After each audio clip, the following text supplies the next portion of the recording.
Okay, good afternoon, ladies and gentlemen. First of all, I'd just like to thank the organisers for the opportunity to be here this afternoon and to add my congratulations to the team behind GrassCheck. I think it's, I have to declare I'm one of those social media followers. I am a fan of the project, but more generally, I think the legacy of this project will last for many generations for farmers, and the distinguished service of the people who have put it together. It's a great testament to the work of research and development, and I congratulate everyone involved. I suppose just in terms of South of Ireland perspective, there's a lot of symmetry obviously between the two areas in terms of grassland and so on, and for the next few minutes I'm just going to show you some of the information and some of the projects we're doing to try and deal with these same challenges that we all face. Briefly, I'm going to just outline some of those challenges, what they are, in particular for the dairy industry down south. We're going to look at some projects that we're undertaking, some of the learnings from some of those, and we'll finish off with some conclusions and implications.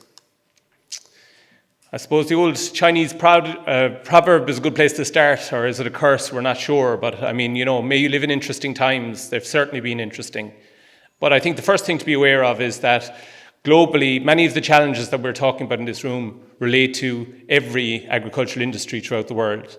You know, increases in farm gate costs, reduced margins, more difficult weather patterns, challenges in terms of growing and utilising pasture, you know, increased competition for resources. They're being felt by all those industries, okay? And I suppose, you know, in some respects, dairy industry on this island has kind of bucked the trend a lot in terms of that, and, you know, it's been a privilege to work in the sector, certainly over the last 15 years in terms of the extra value that has been created through, you know, the work of farmers in terms of growing and utilising pasture, the extra output that's been achieved on farms. And I suppose it's important to remember that that's been achieved at a time of there's extra requirements in terms of climate change and adapting our systems for the future. And I don't think farmers can be, you know, that they haven't committed to delivering on that. So, you know, if you look down south, there's about 130 measures in the Climate Action Plan.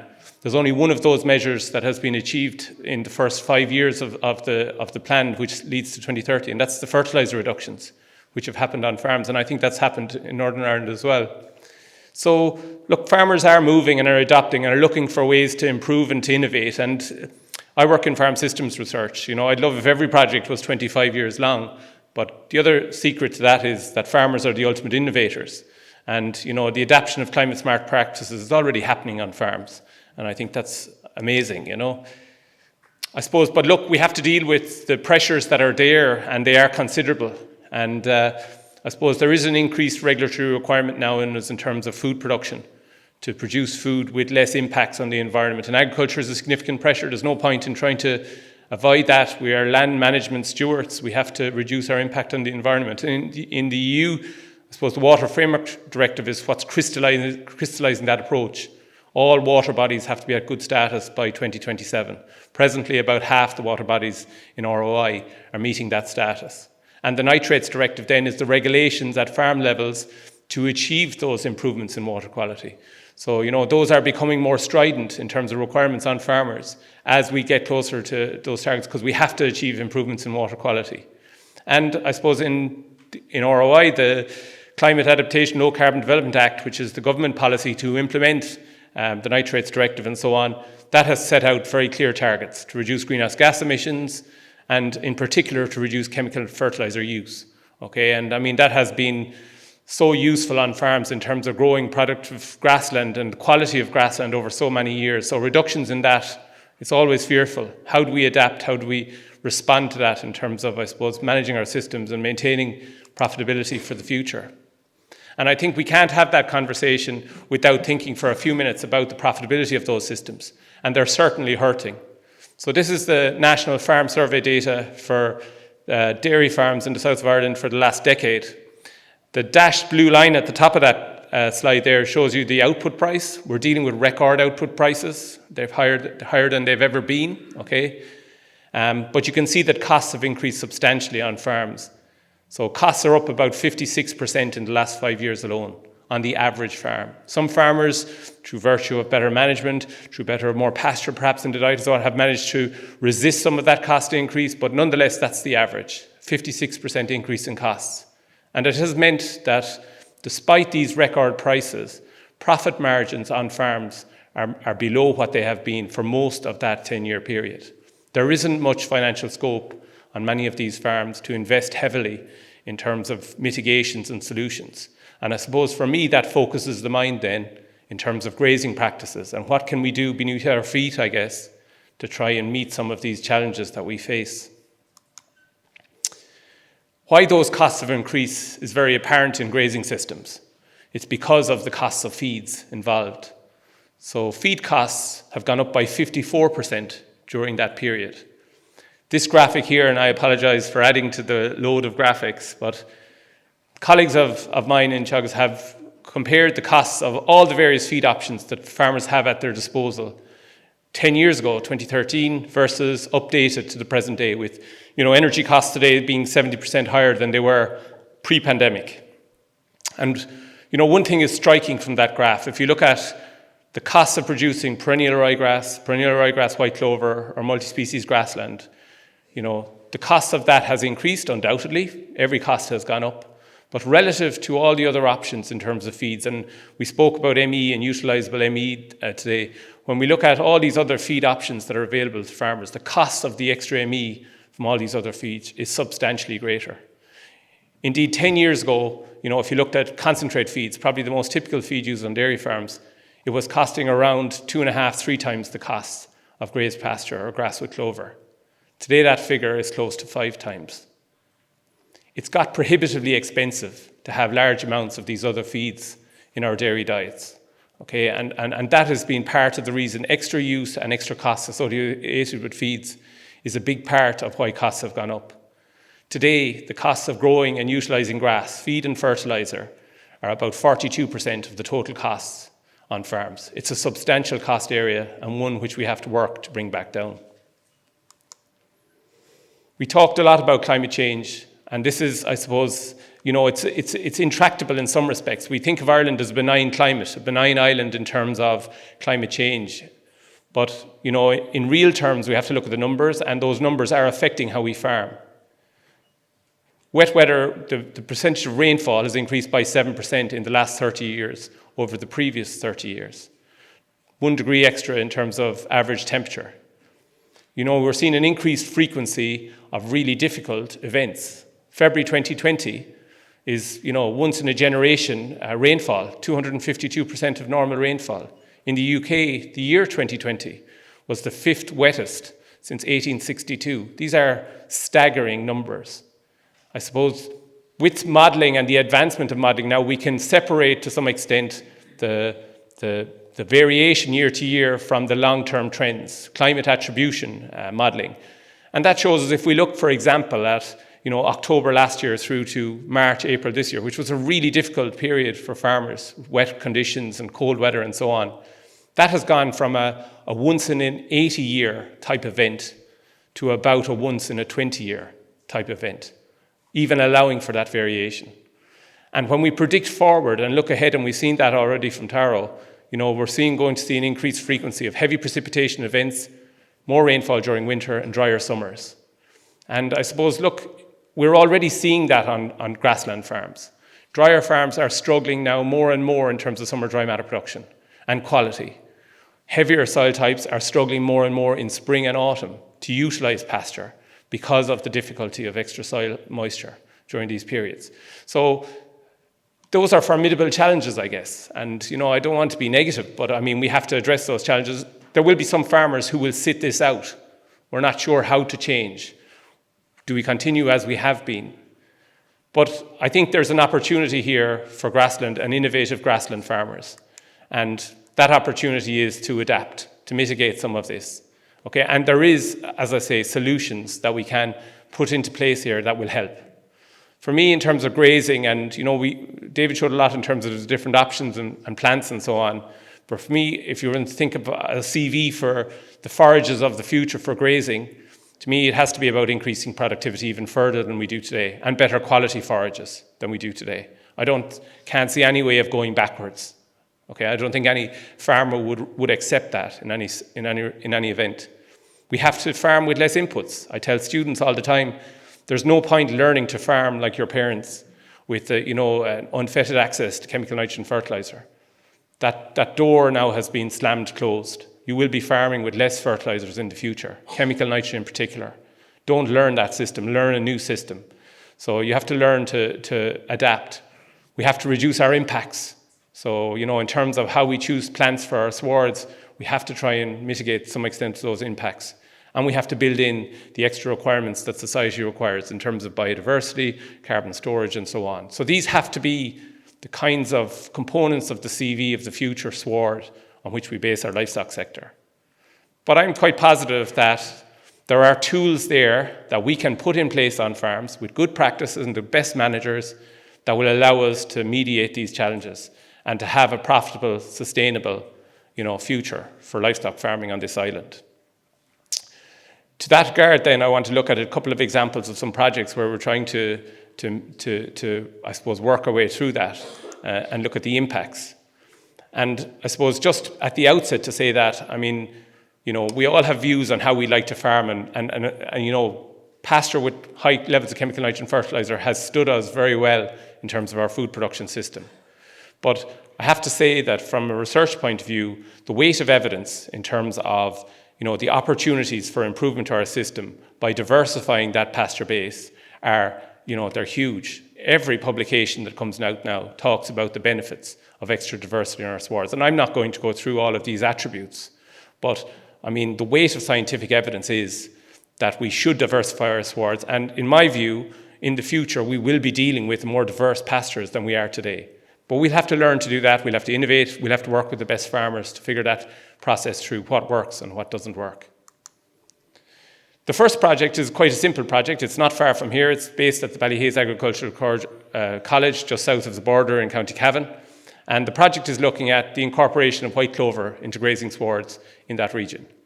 Now, you might say, why are you looking at this? We know everything we need to know about grass clover. And we do. There's a huge weight of evidence on the benefits of grass clover in our swards. But yet, if you go and look on farms, look at swards, there's a very little grass clover on most grassland farms. And in particular, on heavier soil types, there are a lot of reservations among farmers that, colder winters, slower growth in spring, more open pastures with clover in them, maybe perhaps risks of bloat and so on. There is a lack of confidence around this. And in my view, research and how farmers develop work hand in hand. So having the projects to build the confidence for the farmers to see as we go, I think that's really, really important. And that's basically the thinking behind this project. The project is basically, the context is Irish farmers will, 5 years ago had access to 250 kilos of chemical nitrogen fertilizer per hectare per year. Next year, from the 1st of January, it's already been decided that they will have no more than 212 kilos of nitrogen fertilizer available to them. Now, you have a choice. We've seen already the nitrogen response graphs presented. Do we just suffer that reduction in terms of pasture productivity and impact on performance and quality and so on in our systems, or do we do something about it, given that pasture is such an important part of our feed base? There is limited presence of white clover in our swards. So without developing white clover in those swards, we are going to lose performance, lose profitability. So this is a 5-year project. It's not quite the length of GrassCheck, but we're doing our best, I guess. And it's to look at just incorporating clover on those swards. How does it work? What's the performance of it? And I hope we can continue it on for another 5 years to look at the impact.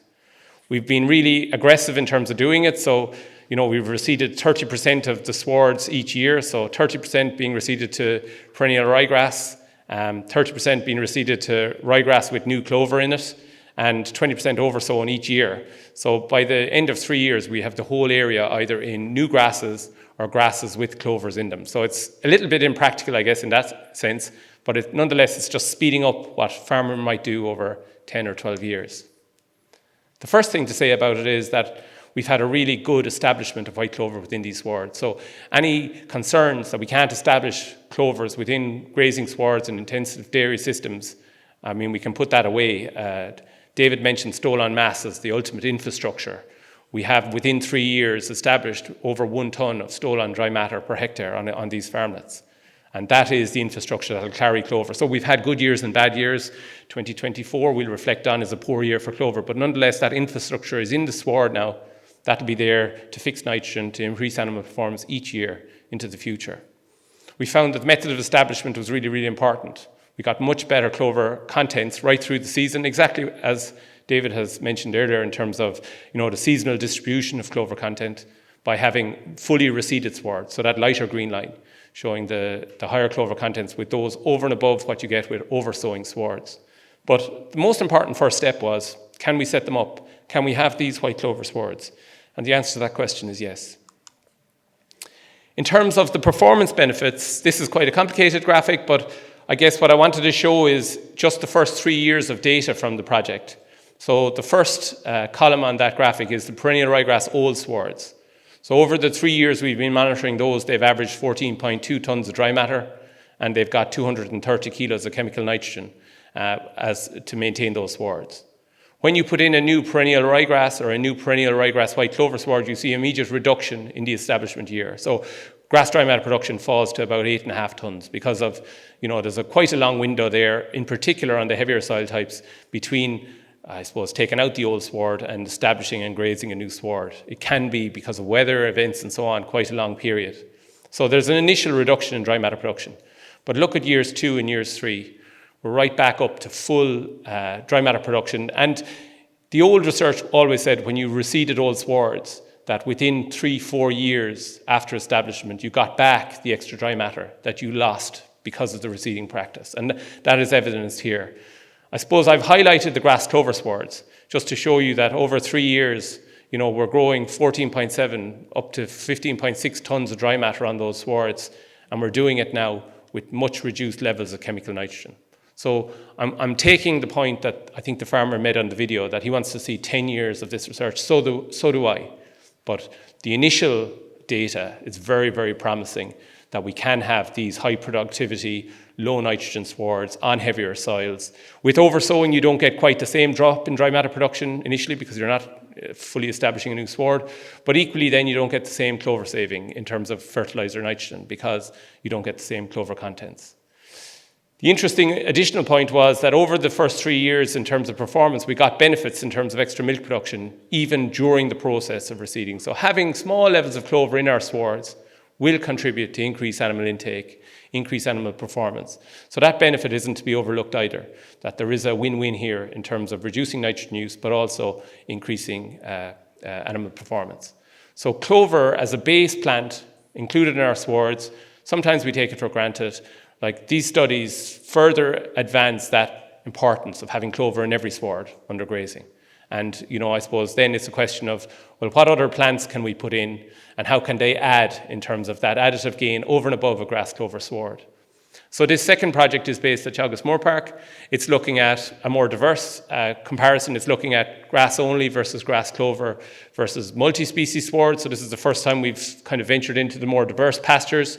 It was set up during COVID in 2020, 2021. We established 3 swards, business as usual, perennial ryegrass, 250 kilos of nitrogen. I think it's important to have that because I think we're inclined to be a bit nostalgic about what we've had in the past. Yet its performance in the present day is not always as good as we remember. Perennial ryegrass white clover with half the level of chemical nitrogen, similar to the last trial, I guess. And the third treatment then is a multi-species sward, 3 grasses, 3 clovers, and 2 herbs, including chicory and plantain there. And just in terms of the grazing management rules, we managed all 3 the same. We've had 3 full years of data collected on these projects now. We're starting to publish some of the early season results, but it's more to look at the initial promise of these new pastures. In terms of botanical compositions, I don't think any farmer likes to see movement in terms of botanical compositions, either within seasons, actually, or between years. But yet that's just the nature of these swards. The top graph here at the top right-hand side is just a perennial ryegrass white clover sward.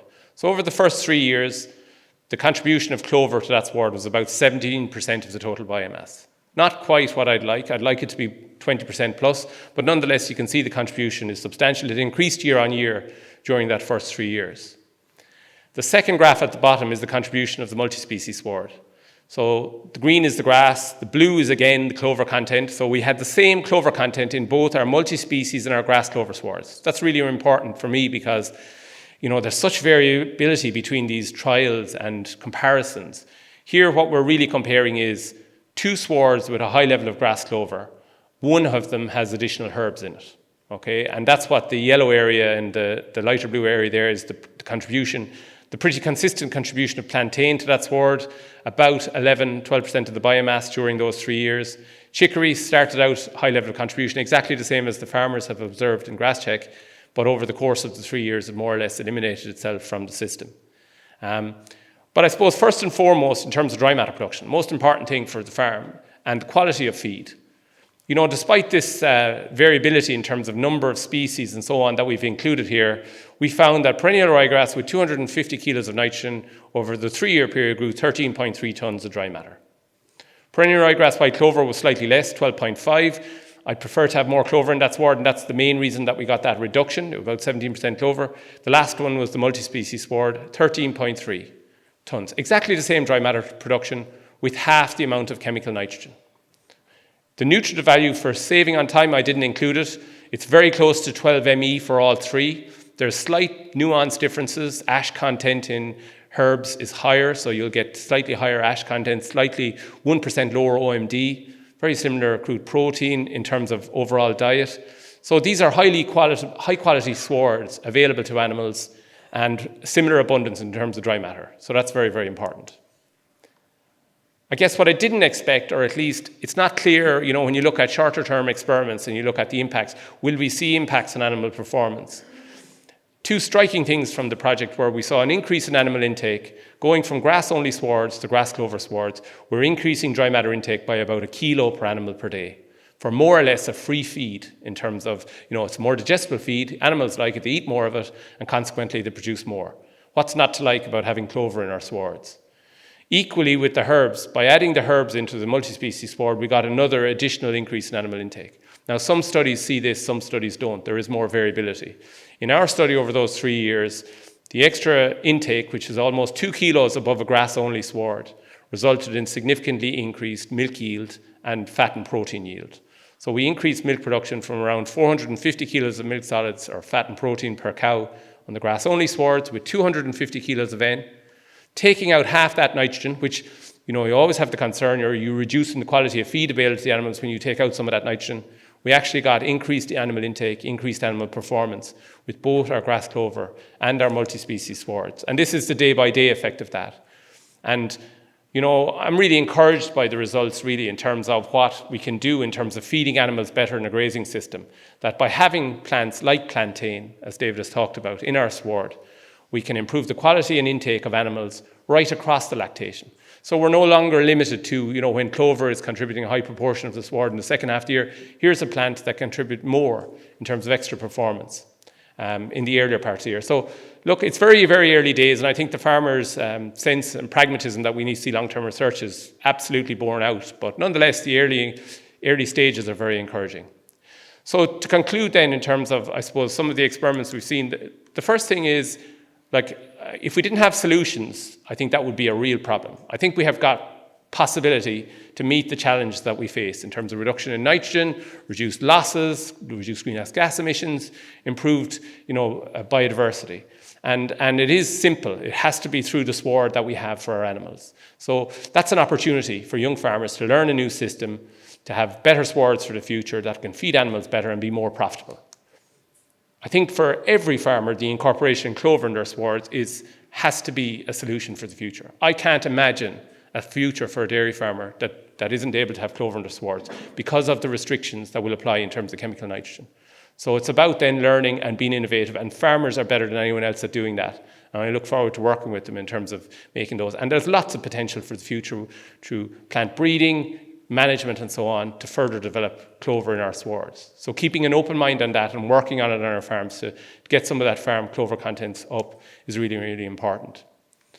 The early stages of our results in terms of multi-species swards are very, very encouraging, I think, and I only presented work that I'm working on directly. There are many other people working on this in Teagasc and elsewhere, UCD and so on, and Queen's and AFBI. And I think all of that work together is pointing that there is potential for additional benefits from having more diversity in the sward above having clover. Yes, today there are issues around persistence. Yes, today there are issues around, you know, graze out, clean out and so on. And weed burden, I think, is a real one that we need to be mindful of. But nonetheless, I think the ability to deliver across all these targets for farmers now, there is a future for having more diverse pasture to do that. I think the future research question that arises from the work done today is to stabilise the contributions of these other plants in our swards. You know, we're all positive to clover, but clover content in 2024, and I think it's a good thing we had a year that wasn't good for clover. So it's a natural system. It didn't fire fully this year, but you know, I suppose working to develop that system, when to apply nitrogen, when to hold back, when to change grazing management to get the best out of clover. I think that's really important. And in the same way, it's much less mature, I guess, but more diverse pastures, that we'll develop the systems around those that they can contribute more and deliver on that promise in the future. So I leave it there, Ian, in terms of points. Yeah.